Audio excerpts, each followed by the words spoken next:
पाछू 2-3 दिन ले मौसम में आए अचानक बदलाव ह किसान मन बर परेशानी के कारण बन गया हवे। हल्का बादल और बारिश के सेती खुला में जो धान रखे हे ओकरो भीजे के खतरा बाढ़ गया हवे। दूसर कोती लुवाई मिजाई करने वाला किसान मन बर भी मुसीबत बाढ़ गया हवे। एकरे संगे संग सब्जी के खेती ऊपर भी ये वर्षा के असर अच्छा नहीं पड़े के बात कहे जात हे।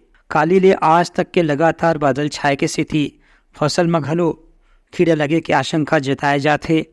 दूसर कोती जौन धान मंडी में रखे हे ओकरो ला ढके बर बारदाना के कमी, प्लास्टिक पाल पर्दा के कमी के भी समस्या मंडी के कर्मचारी मन ला देखे बर मिलत हे। मौसम वैज्ञानिक मन के कहना है कि अवैया 2-3 दिन तक के जब तक तूफान के असर खत्म नहीं हुई तब तक के छत्तीसगढ़ के पूरा प्रदेश के अलग अलग स्थान में हल्का से तेज वर्षा होए के संभावना है। एक संगे संग ठंड घलो बहुत ज़्यादा बढ़े के संभावना बताए गए है। Bureau report, Uttarakhand news.